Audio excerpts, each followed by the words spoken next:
Excel PU college ಗುರುವಾಯಿನಕೆರೆ, ಕರ್ನಾಟಕದ number 1 PU college. Admissions open now. Congress high command ಅಂಗಳ ತಲುಪಿದೆ ಅಲ್ಪಸಂಖ್ಯಾತರ ಫೈಟ್. ಇತ್ತೀಚೆಗಷ್ಟೇ ನಡೆದಂತಹ ದಾವಣಗೆರೆ ದಕ್ಷಿಣದಲ್ಲಿ ಅಲ್ಪಸಂಖ್ಯಾತರ ಮತಗಳು ಪಕ್ಷದ ಅಭ್ಯರ್ಥಿಯ ಪರ ನಿರೀಕ್ಷಿಸಿದ ಮಟ್ಟಕ್ಕೆ ಚಲಾವಣೆ ಆಗಿಲ್ಲ ಅನ್ನೋ ಆರೋಪದ ಹಿನ್ನೆಲೆಯಲ್ಲಿ ಈಗ ಅಲ್ಪಸಂಖ್ಯಾತರ ಫೈಟ್ ಹೈಕಮಾಂಡ್ ಅಂಗಳಕ್ಕೆ ತಲುಪಿದೆ. ಕಾಂಗ್ರೆಸ್ ಸೋಲಿಸಲು ಮುಸ್ಲಿಂ ನಾಯಕರು ಷಡ್ಯಂತ್ರ ಮಾಡಿದ್ದಾರೆ ಅನ್ನೋ ಆರೋಪ ಕೇಳಿ ಬರ್ತಾ ಇದೆ. ದಾವಣಗೆರೆ ದಕ್ಷಿಣ ಅಭ್ಯರ್ಥಿ ಸೋಲಿಸಲು ಷಡ್ಯಂತ್ರ ಮಾಡಿರುವಂಥ ಆರೋಪ ಇದು. ಈ ಸಮಸ್ಯೆ ಬಗೆಹರಿಸಲು ವರಿಷ್ಠರ ಹೆಗಲಿಗೆ ವಿಚಾರವನ್ನ ಬಿಟ್ಕೊಟ್ಟಿದ್ದಾರೆ ಸಿದ್ದರಾಮಯ್ಯ.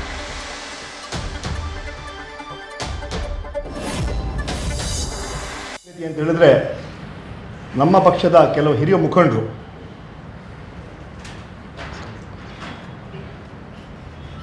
ಕಾಂಗ್ರೆಸ್ ಪಕ್ಷನ ಸೋಲ್ಸಕ್ಕೆ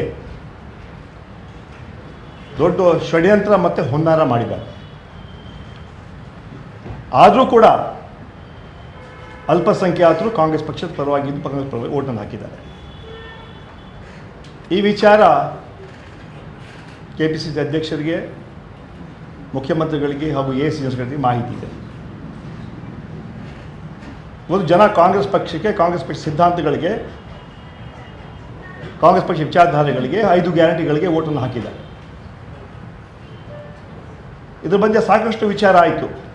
ಆದಮೇಲೆ ರಿಜ್ವಾನ್ ಅವರು ಕೂಡ ಬ್ರೀಫ್ ಮಾಡ್ತಾರೆ. ಎಲ್ಲ ಅಲ್ಪಸಂಖ್ಯಾತರ ಮುಖಂಡರ ಒಪ್ಪಿಗೆ ಮೇರೆಗೆ ಶಾಮನೂರ್ ಸಮರ್ಥ್ ಅವ್ರಿಗೆ ಟಿಕೆಟನ್ನು ಕೊಟ್ಟರು. ನನ್ನೆಲ್ಲ ಕೂರಿಸ್ಕೊಂಡು ಸಭೆ ಮಾಡಿ ಅಲ್ಪಸಂಖ್ಯಾತ ಎಲ್ಲ ನಾಯಕರು ನಾವಿದ್ವಿ. ನಮ್ಮದು ಒಪ್ಪಿಗೆ ಮೇರೆಗೆ ಟಿಕೆಟನ್ನು ಕೊಟ್ಟು ಅವತ್ತು ಕಳಿಸ್ಕೊಟ್ರು. ಆದರೆ ಆದಮೇಲೆ ಕೆಲವು ತಪ್ಪು ಗ್ರಹಿಗಳನ್ನು ಮೂಲಕ ಕೆಲವು ಷಡ್ಯಂತ್ರಗಳು ನಡೆದಿದೆ. ಆದರೂ ಕೂಡ ಕಾಂಗ್ರೆಸ್ ಪಕ್ಷದ ಅಭ್ಯರ್ಥಿ ಸಮರ್ಥ್ ಗೆಲುವು ಖಚಿತ ಅಂತ ವಿಶ್ವಾಸವನ್ನು ವ್ಯಕ್ತಪಡಿಸ್ತೇನೆ. ಇದು ದುಃಖದ ಸಂಗತಿ. ಹೆಚ್ಚಿನ ಮಾಹಿತಿ ನೀಡ್ತಾರೆ ನಮ್ಮ ಪ್ರತಿನಿಧಿ ಮಂಜುನಾಥ್ ನೇರ ಸಂಪರ್ಕಕ್ಕೆ ಜಾಯ್ನ್ ಆಗಿದ್ದಾರೆ. ಮಂಜುನಾಥ್, ಈಗ ಅಲ್ಪಸಂಖ್ಯಾತರ ಮತಗಳು ನಿರೀಕ್ಷಿಸಿದಂಥ ಮಟ್ಟದಲ್ಲಿ ದಾವಣಗೆರೆ ದಕ್ಷಿಣ ವಿಧಾನಸಭಾ ಕ್ಷೇತ್ರದ ಅಭ್ಯರ್ಥಿ ಪರ ಉಪಚುನಾವಣೆಯಲ್ಲಿ ಚಲಾವಣೆ ಆಗಿಲ್ಲ ಅಂತ ಈಗ ಫೈಟ್ ಹೈಕಮಾಂಡ್ ಅಂಗಳ ತಲುಪಿದೆ. ಸಿದ್ದರಾಮಯ್ಯ ಅವರು ಹೇಳ್ತಾ ಇರೋದೇನು? ಅಲ್ಪಸಂಖ್ಯಾತರ ಆಗಿ ಗುರುತಿಸ್ಕೊಂಡ್ರೋ ಅಂತ ನಾಯಕರು ಕಾಂಗ್ರೆಸ್ನಲ್ಲಿ ಇದ್ಕೊಂಡು ಅವ್ರು ಹೇಳ್ತಾ ಇರುವಂಥ ಮಾತೇನು?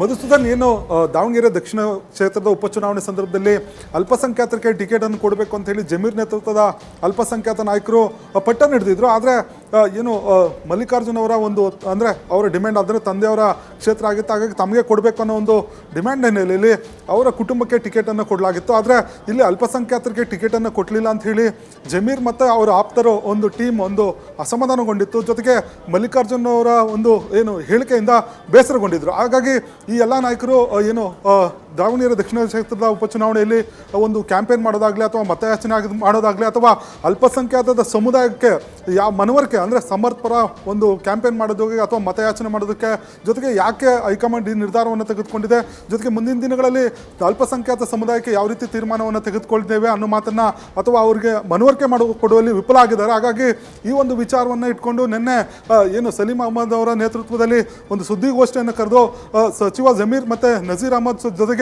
ಅಬ್ದುಲ್ ಜಬ್ಬಾರ್ ಅವರ ವಿರುದ್ಧ ಆಕ್ರೋಶವನ್ನು ವ್ಯಕ್ತಪಡಿಸಿದ್ರು ಪರೋಕ್ಷವಾಗಿ. ಜೊತೆಗೆ ಈ ಒಂದು ವಿಚಾರವನ್ನು ಹೈಕಮಾಂಡ್ ಅಂಗಳಕ್ಕೆ ಕೂಡ ತೆಗೆದುಕೊಂಡು ಹೋಗಿರುವಂಥದ್ದು. ಇದ್ರ ಬಗ್ಗೆ ಈಗಾಗಲೇ ಸುರ್ಜೇವಾಲಾ ಅವರು ಕೂಡ ಹೈಕಮಾಂಡ್ಗೆ ಒಂದು ವರದಿಯನ್ನು ಕೊಟ್ಟಿದ್ದಾರೆ. ಜೊತೆಗೆ ಬೇಸರವನ್ನು ಕೂಡ ವ್ಯಕ್ತಪಡಿಸಿದ್ದಾರೆ. ಈ ಒಂದು ವಿಚಾರವನ್ನು ಏನು CM ಸಿದ್ದರಾಮಯ್ಯ ಅವರು ಕೂಡ ಈ ಒಂದು ವಿಚಾರದಲ್ಲಿ ಮಧ್ಯಪ್ರವೇಶ ಮಾಡೋದ್ರ ಬದಲು ನೇರವಾಗಿ ಹೈಕಮಾಂಡ್ ನಾಯಕರಾದಂಥ ಸುರ್ಜೇವಾಲಾ ಜೊತೆಗೆ ವೇಣುಗೋಪಾಲ್ ಅವರಿಗೆ ಸ್ಪಷ್ಟವಾಗಿ ಹೇಳಿದ್ದಾರೆ, ಈ ಒಂದು ವಿಚಾರದಲ್ಲಿ ನಾನು ಮಧ್ಯಪ್ರವೇಶ ಮಾಡೋದಿಲ್ಲ, ನೀವೇ ಒಂದು ತೀರ್ಮಾನವನ್ನು ತೆಗೆದುಕೊಳ್ಳಿ. ಯಾಕಂದರೆ ನಾನು ಕರೆದವರಿಗೆ ಮಾತನಾಡಿದೆ ಅದು ಬೇರೆ ರೀತಿಯ ಸಂದೇಶ ಹೋಗುತ್ತೆ. ಹಾಗಾಗಿ ತಾವು ಮತ್ತು ಹೈಕಮಾಂಡ್ ನಾಯಕರು ಏನೇ ತೀರ್ಮಾನ ತೆಗೆದುಕೊಂಡ್ರು ಸರಿ ಸೂಕ್ತ ಅನ್ನೋದ್ರ ಬಗ್ಗೆ ಒಂದು ಮಾಹಿತಿಯನ್ನು ಕೂಡ ಕೊಟ್ಟಿರುವಂಥದ್ದು. ಹೀಗಾಗಿ ಹೈಕಮಾಂಡ್ ಕೂಡ ಈ ಒಂದು ಬೈ ಎಲೆಕ್ಷನ್ನಲ್ಲಿ ನಡೆದಂಥ ಏನು ಗೊಂದಲಗಳೇನಿದೆ ಅದ್ರ ಬಗ್ಗೆ ಸಂಪೂರ್ಣವಾದಂಥ ಮಾಹಿತಿಯನ್ನು ತೆಗೆದುಕೊಂಡಿದೆ, ವರದಿಯನ್ನು ಕೂಡ ತೆಗೆದುಕೊಂಡಿದೆ. ಮುಂದಿನ ದಿನಗಳಲ್ಲಿ ಯಾವ ರೀತಿ ಕ್ರಮಗಳನ್ನು ತೆಗೆದುಕೊಳ್ಬೇಕು ಅನ್ನೋದ್ರ ಬಗ್ಗೆ ಹೈಕಮಾಂಡ್ ತೀರ್ಮಾನ ಮಾಡುತ್ತೆ ಅನ್ನೋದು ಈಗ ಕಾಂಗ್ರೆಸ್ ಪಾಳ್ಯದಲ್ಲಿ ಚರ್ಚೆ ಆಗ್ತಿರುವಂಥ ವಿಚಾರ. ಆದರೆ CM ಸಿದ್ದರಾಮಯ್ಯ ಅವರು ಈ ಒಂದು ವಿಚಾರದಲ್ಲಿ ಯಾವುದೇ ರೀತಿಯ ಮಧ್ಯಪ್ರವೇಶ ಮಾಡಿದೆ ನೇರವಾಗಿ ಹೈಕಮಾಂಡ್ ಅಂಗಳಕ್ಕೆ ಚೆಂಡನ್ನು ಹಾಕಿರುವ ಮುಖಾಂತರ ಈ ಒಂದು ಏನು ಅಲ್ಪಸಂಖ್ಯಾತ ನಾಯಕರು ಏನು ಗೊಂದಲ ಸೃಷ್ಟಿ ಮಾಡಿದ್ರು ಅವ್ರ ವಿರುದ್ಧ ಯಾವುದೇ ರೀತಿಯ ತುಟಿ ಬಿಚ್ಚೋದೆ ನೇರವಾಗಿ ಹೈಕಮಾಂಡ್ ಯಾವುದೇ ರೀತಿಯ ಕ್ರಮ ತೆಗೆದುಕೊಂಡ್ರು ಕೂಡ ಅದಕ್ಕೆ ಬದ್ಧ ಅನ್ನೋ ಮಾತನ್ನ ಹೇಳಿರುವಂಥದ್ದು. ಮಧುಸೂದನ್, ನ್ಯೂಸ್ ಫಸ್ಟ್ ನಿರ್ಭೀತಿಯಿಂದ ನಿಮ್ಮ ಪರವಾಗಿ.